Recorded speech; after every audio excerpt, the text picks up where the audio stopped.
we'll give you the latest updates on the upcoming elections. And coming up in sports, we'll check out the football team's most recent home game against Idaho State. Will these clear sunny days and seasonal temperatures we've been all experiencing continue through next week? I'll let you know what the spooky forecast will be for Halloween next in a few minutes. We've got all that and more on this episode of Bear News. Stay tuned.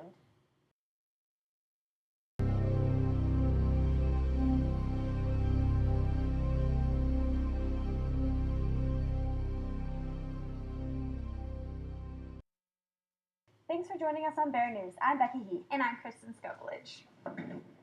Alcohol Awareness Week is an annual opportunity for students to come together and create awareness against the harms of alcohol. Guest speaker Jake Bazowski kicked off the week talking to students about the issues of alcohol consumption at college campuses. On the Tuesday, students shared artistic graphic displays at the UC. The art reflected the negative effects on alcohol on students' lives. On Wednesday, the art became live. The displays reminded students how to party safely and to watch out for their friends. There's no event today due to the Women's Conference, but this week will wrap up tomorrow with Ruth the Truth Fairy's costume contest at the UC.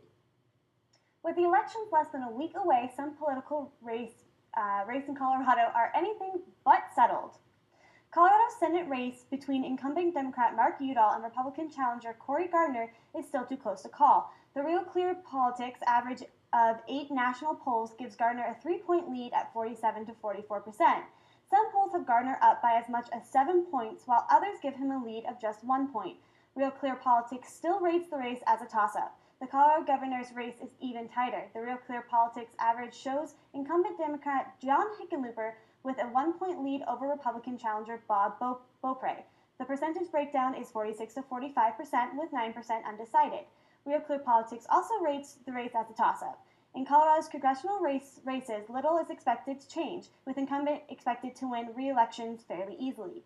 The one exception is in District 6, where incumbent Republican Mike Kaufman faces a stiff challenge from Democrat State Senate President Andrew Romanoff. After redistricting in 2011, Kaufman's district changed from heavily Republican to including more Democrats, setting up Romanoff's challenge. Real Clear Politics rates the race as a toss-up, but Romanoff recently got some bad news that the Democratic Congressional Campaign Committee pulled $1 million worth of ads supporting Romanoff's challenge. When Colorado's congressional delegation makes its way to Washington, D.C. in January, there will be at least one new face in the crowd. After representing the district for 4 years, Republican incumbent Cory Gardner chose to run for the U.S. Senate seat held by Mark Udall. That left an open seat in the 4th District, while District Attorney Ken Buck defeated State Senator Scott Renroe and 2 others in the Republican nomination for the seat. Colorado Department of Corrections case manager Vic Myers Iron posed in the Democratic primary. Political observers expect Buck to win the election easily because of the heavily Republican district. If current polls are any indication, Colorado voters plan to approve just one of the constitutional amendments and ballot measures in this year's election. The proposals getting the most attention are Amendment 67 and Proposition 105. Amendment 67 would make an unborn fetus a child for purpose of Colorado Criminal Code and the Colorado Wrongful Death Statute. The amendment specifically excludes abortions as wrongful death. But Colorado voters don't seem to be impressed, as Suffolk University poll taken last week found that 55% voters plan to vote against the amendment, while 31% favor it. 14% are still undecided. Opponents raised more than $2.5 million, mainly from Planned Parenthood and other abortion supporters. Supporters raised only about $22,000. Ballot Measure 105 would require genetically modified foods to carry a label saying they are modified. Supporters are mainly organic food processors, the Sierra Club Issue Committee, and individuals. They raised about $626,000 to try to pass the measure. Opponents are mainly agricultural interests in major food processors. They outraised supporters by about 20 to 1 and have about $12.6 million to spend. A recent poll showed the measure losing by a 49 to 30% margin, but 21% are still undecided. The other 2 measures facing Colorado voters this fall include Amendment 68, which would extend casino gambling to the Arapahoe Park horse track, and Proposition 104, which would require school districts to conduct collective bargaining negotiations in public. The main supporters of Amendment 68 is Coloradans for Better Schools, which has raised about $19 million to push the effort. Most of the money came from Rhode Island-based Twin River Casinos, which operates the Arapahoe Racetrack. Opponents raised about $16 million to defeat the measure. Most of that money came from existing casinos in Cripple Creek and Blackhawk. The amendment is losing in the polls by 67 to 23% margin, with 10% undecided. The only measure enjoying public support is Proposition 104, which would require public bargaining sessions by local school boards. Supporters are largely funded by the Independent Institute of Denver. The main opponents call themselves Local Schools, Local Choices, which is mainly funded by the Colorado Educational Association. A poll last week showed 64% in favor of the measure and 22% opposed, with 14% undecided. As we inch closer to Halloween night, let's hope the nice weather will still be here. But first, here's our Bear News meteorologist, Rebecca Heiken, with a glimpse of your current forecast. Rebecca? Thank you. As you can tell, currently outside it's about 60 degrees Fahrenheit and it's a bit sunny as well. Winds are pretty low too. But this evening it's going to be pretty clear, and if you want to stargaze, be sure to bring a blanket or something along the lines of that. Thanks, Rebecca. Coming up after the break, we'll give you a look at the inside look at the Tuba Extravaganza. Stay tuned, we'll be right back.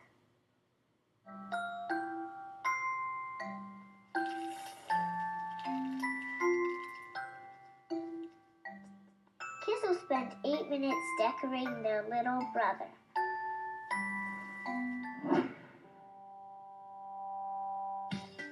Brushing for 2 minutes now can save your child from severe tooth pain later.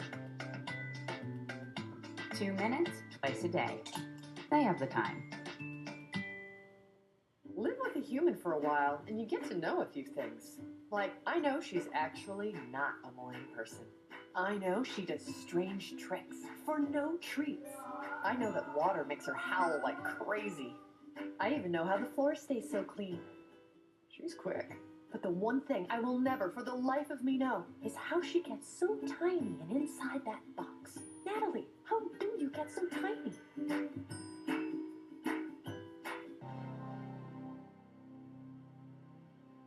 The Sound of Tuba's Phil Foundation Hall around the same time every year for the Tuba Extravaganza, the event where tuba players steal the show for the night.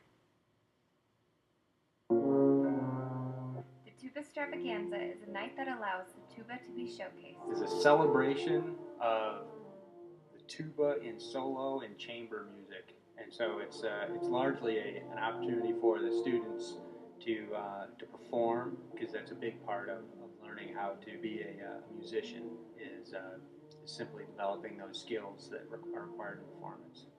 The event also prepares the students for the rest of the year. It's just a great opportunity to sort of get them involved in working on their fundamental skills and things like that, put some pressure on them to get revved up for the rest of the school year. Some performers went solo and some had a piano accompanying them. There were also a couple of tuba and euphonium quartets.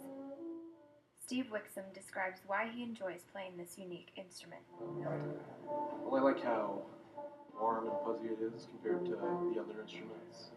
You have the ability to add more presence rather than volume. He practices about 2 hours a day. He still gets nervous for his performances, but that's okay. I usually just embrace the nervousness because I take it to mean I care how I do, so it's good to get nervous. Reporting from Foundation Hall, I'm Hannah Roast, Bear News. Visit the College of Performing and Visual Arts calendar online for other future performances. UNC students have been getting into the Halloween spirit for almost a week now. The Student Public Relations Network held a 5K costume race last Saturday. The Student Public Relations Network held a 5K costume race last Saturday. The race was open to anyone, from avid runners to families just looking for a fun way to entertain the kids. Even dogs participate in the race. It was a class project. It was also a club project for SPRN, which is the Student Public Relations Network. So people in the class and people in the club put this event on, and it's really great real-world experience in public relations and event planning. So everybody in the class had a part, and they did this event. I tried to stay out of it as much as possible so I could let the students do this event and really be their event. Taylor Hill and Amanda Molnick talk about what it is like to put on an event. In our class, everybody was broken up into teams, and each team had their different tasks, and it took about a month and a half to get everything going, and flyers all around campus and around town, and permits, and a whole bunch of logistics. In our PR capstone class, every year we plan an event, and we chose a 5K. It was a good experience for our careers and something that we could put on our resume. Well, we have one that's a cookie decorating. They can do the Halloween theme or just like plain sugar cookies. There's pin the boo on the ghost and popcorn hands. And then there's the pumpkin ring toss. It went pretty well. Mariah Rail, Bear News. The members of SPRN think the race went well and that they were successful in putting on this race. Coming up after the break, we'll have your Halloween forecast and the beginning of next week's weather. Welcome to my block party. Glad you can make it. The only triple doubles you get come with fries. Last time you blocked someone, you were online. I can do this all day. Your moves are just gay. Using gay to mean dumb or stupid, not cool. Not cool. Not in my house, not anywhere. It's not creative, it's offensive to gay people. And you're better than that.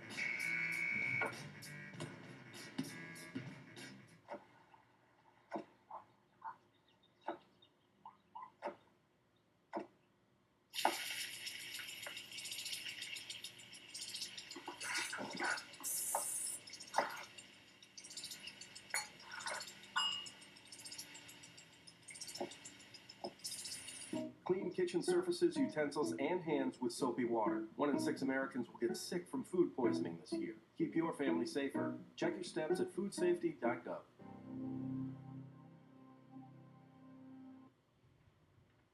Hi, I'm Rebecca Hyken, your Bear News meteorologist, looking at this week's weather. So, looking at our infrared satellite imagery, we can see that the cold front that went through on Sunday night is now leaving the United States as of right now. So we have really nothing going on all along the whole entire central United States, but we do have our next system moving through on the west coast. If you look at our next slide, you can see that there is that cold front that's still going through, and it's all the way over there. We did have a little bit warm of few temperatures, which is why we have our high pressure system over us right now. And there's that cold front, and with bringing in all that moisture with it. So let's see what it does for the rest of the week. Now, tomorrow, being Halloween, we have a nice 60 degrees for those trick-or-treaters, and it'll drop down to about, 36 degrees. Throughout the week, you could see that it will raise up a little bit on Saturday and be really nice. However, it will go down a bit when that cold front moves through. And we do have a slight chance of rain on Sunday and even a slight chance of snow on Monday. As you can see, it's going to be pretty low. So we'll see how things go throughout the rest of the week as well. Now, with looking at our averages and our records for today, you can see that it was quite high. Well, not actually in comparison to how it was today. Although the average, we are above it. And, wow, that low in 1993, man, that's pretty cold. Thank goodness we're not there yet. But, as you can see with our sunrise and sunset, the sunrise for tomorrow will be 7:30, so if you need to put out any last-minute things for Halloween, be sure to look. Now, when you're trick-or-treating outside, it will be kind of cold, but it's not relatively that cold, so just be sure to bring a light jacket, and then you'll be okay. So that'll be it. Thank you. And now I will throw it over to Stephen for sports and see how things were with volleyball. Coming up, the women's soccer team played its final road game of the season. We'll have the recap and more after the break. Safety first. They could be dangerous. I think we should call animal control. Animal control? To be safe. Don't worry. I got this. It's a new model. You don't have to be perfect to be a perfect parent. There are thousands of teens in foster care who don't need perfection. They need you. Here's your check.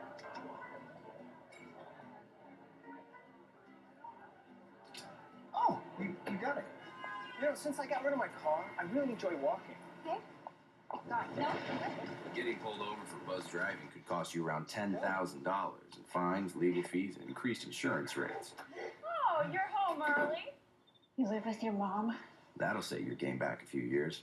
Buzzed, busted, and broke. Because buzz driving is drunk driving.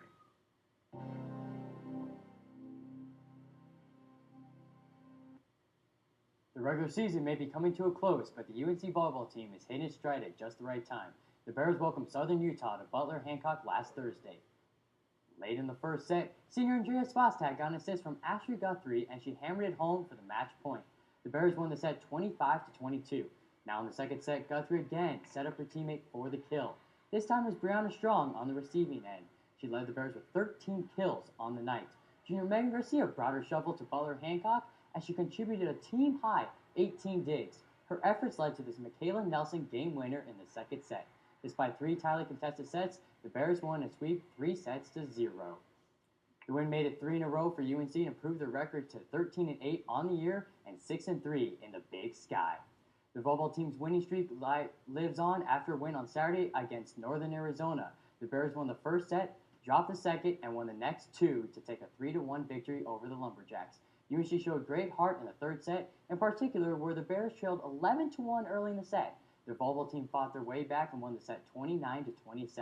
3 Bears recorded double-digit kills, with Kendra Cunningham leading the way with 13. The volleyball team is on the road tonight against Portland State and again on November 1st against North Dakota. The UNC football team is playing well recently, especially at home. But would that trend continue against a talented Idaho State team? Let's take a look. The Bears got off to a rough start and couldn't claw their way back. Quarterback Sean Rubalcaba was pulled off after the first half in favor of Jonathan Newsom. Both quarterbacks threw an interception, but Newsom held the edge with 2 touchdowns. But the big story here was the Bears' lackluster performance on defense. UNC allowed 651 yards total offense, including 348 on the ground, with a 12-46 loss. The Bears fell to 2-6 on the year and 1-4 in conference play. The team's next game is against UC Davis on the road on November 1st. The UNC women's soccer team hit the road for 2 games last weekend, the first being against conference rival Eastern Washington. UNC goalie Caitlin Ruff played tough between the posts, not letting any shots get by her. She managed to block 6 shots, moving her save total to 111 for the season. Ruff's outstanding performance, combined with the Bears' solid defense, kept Eastern Washington from scoring. Forward Juliana Grover put the Bears on the board when she fired a shot from the top of the box into the top right corner of the goal in the 36th minute. This put Grover up to 6 goals on the year. The lone goal proved to be enough for the Bears as they got the win by the final of scores of 1-0. The win improved the Bears' conference record to 4-3, giving them an overall record of 9 wins, 2 losses, and 2 draws. The UNC women's soccer is coming to win and end as they play their final road game against Big Sky Conference, leading against Montana Grizzlies. The Bears were coming off a win in their first game of the weekend and looked to keep momentum going. The Bears needed a win to help them gain a top seed in the Big Sky tournament, but the Grizz weren't going to let that happen so easily. The first half was a defensive battle, ending with the score tied at 0. The Bears came out of the second half aggressively, looking for a goal. They earned 2 corner kicks in the first 8 minutes, but could not get the ball into the back of the net. The Bears' defense was good throughout the match, but failed at cleaning out an initial save in the 82nd minute. Montana's Hallie Widner capitalized on the mistake and scored on a putback, sealing the victory for the Grizz. Bears go down in this one with a final score of 1-0. The Bears are back in action for senior night as they take on North Dakota Halloween night. Thanks, Steven. After the break, Bear News has our list for the top 5 Halloween costumes of 2014.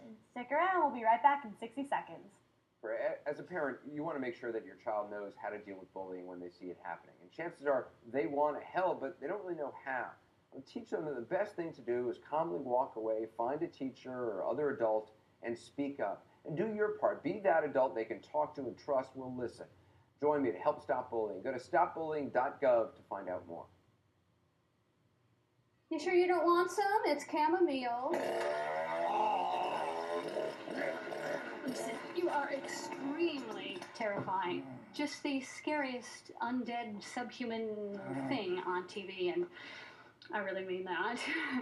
But I am worried that you could give my kids nightmares if they see you, so I'm gonna have to block you. So that's it. Oh, and tell the zombies they're blocked too.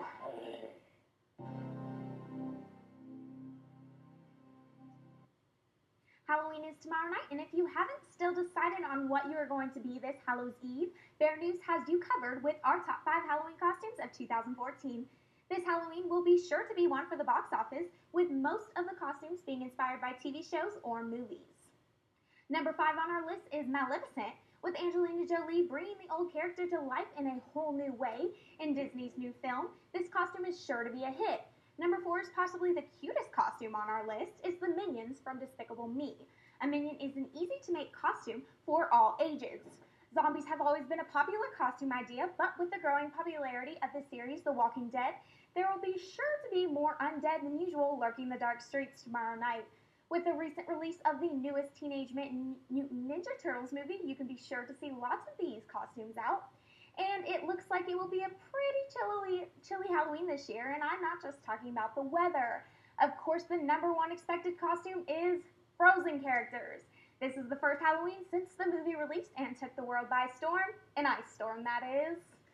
So Kristen, are you planning on dressing like any Frozen characters? I'm not actually planning on dressing as any Frozen characters, but if I was, I would definitely be Olaf. Good choice. Thanks for joining us on this episode of Bear News. We'll be back next week. Until then, stay up to date on our Facebook page and Twitter, Bear News 98. Have a great night and Halloween.